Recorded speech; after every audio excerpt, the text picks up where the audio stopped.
Vous taillez votre poirier chaque année avec amour et espoir. Vous nettoyez, vous aérez, vous lui donnez une belle forme, mais au moment de la récolte, c'est le silence. Pas une seule poire à l'horizon, c'est frustrant, n'est-ce pas?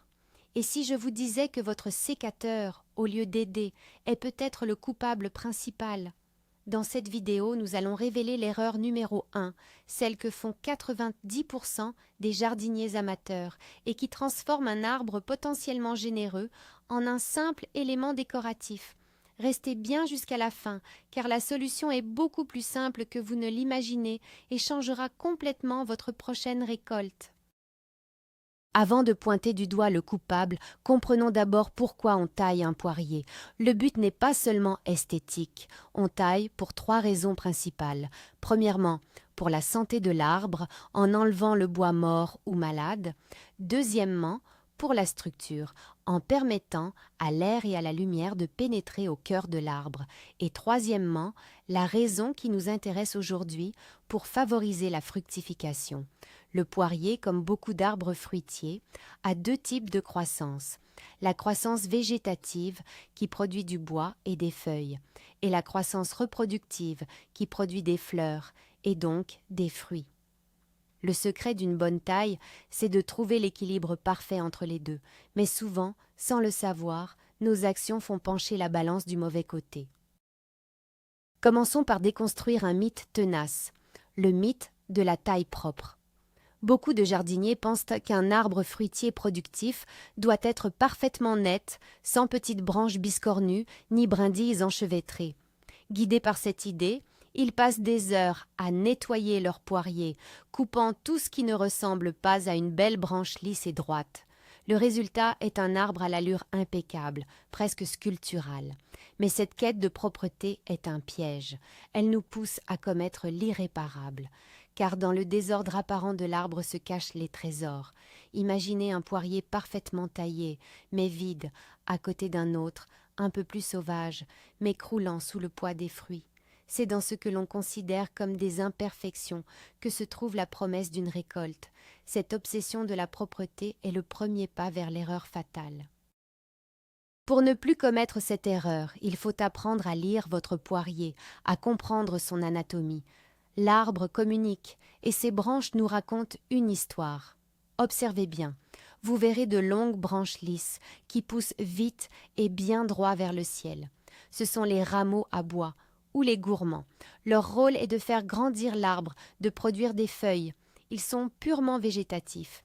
Et puis, il y a les autres, des petites branches courtes, un peu ridées, trapues, qui semblent ne pas pousser beaucoup d'une année sur l'autre. Ce sont elles, les stars de notre histoire. On les appelle les coursonnes. Ce sont les usines à fruits de votre poirier.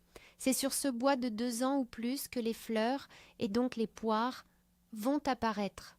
Ne pas savoir faire la différence entre un gourmand et une coursonne, c'est comme ne pas savoir différencier une racine d'une fleur. C'est la connaissance la plus fondamentale. Nous y voilà. L'erreur fatale, la voici.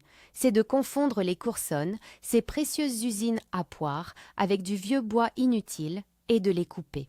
Chaque fois que vous supprimez une de ces petites branches courtes et trapues en pensant nettoyer l'arbre, vous supprimez en réalité une future récolte. C'est aussi simple et aussi dramatique que ça.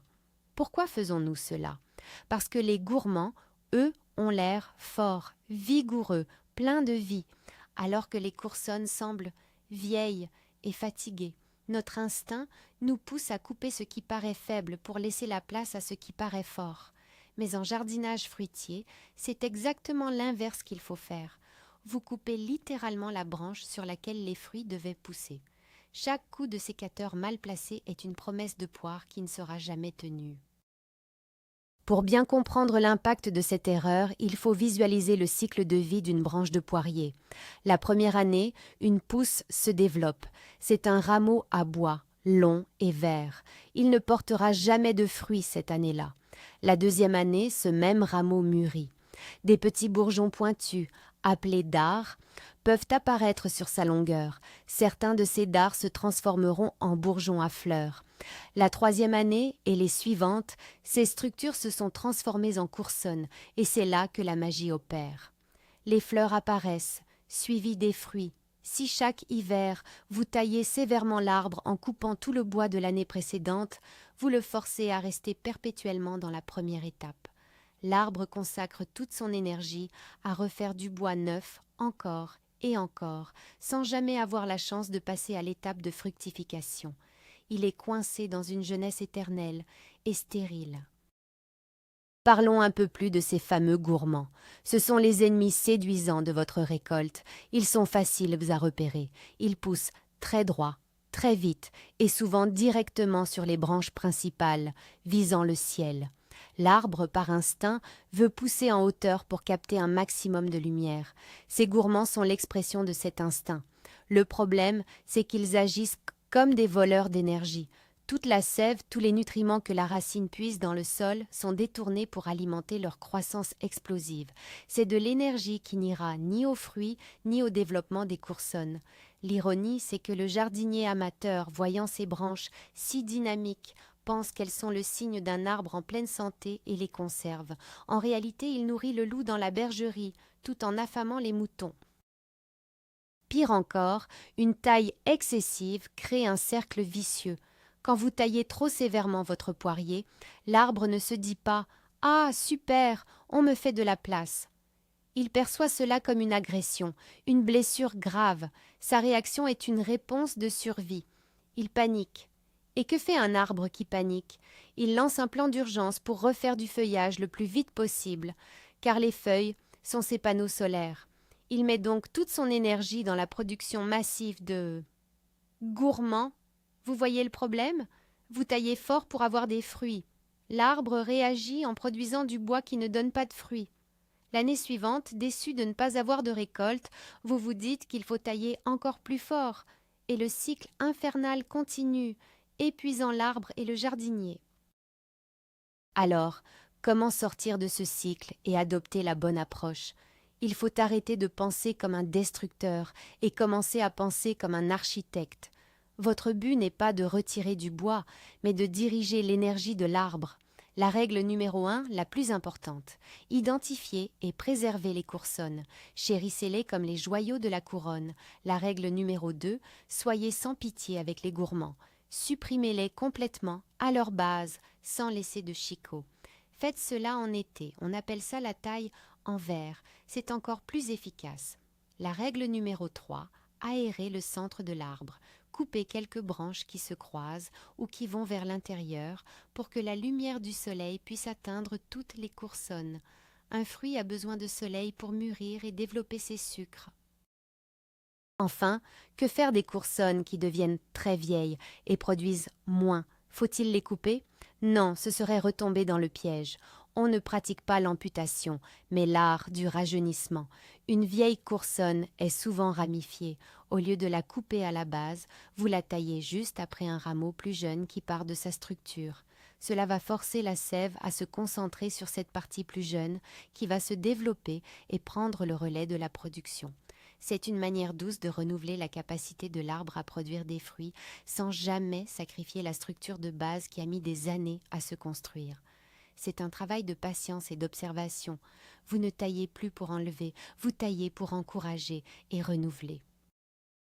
Pour résumer, le moment de révélation est là. La plus grande erreur de la taille du poirier n'est pas une question de technique, de calendrier ou d'outils. C'est une erreur d'identification. C'est tailler la mauvaise chose.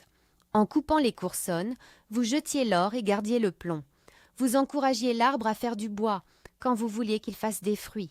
La solution est donc simple. Apprenez à reconnaître vos alliés, ces petites coursonnes trapues. Protégez-les. Et déclarez la guerre aux gourmands, ces voleurs d'énergie verticaux. Faites entrer la lumière au cœur de l'arbre et soyez patients.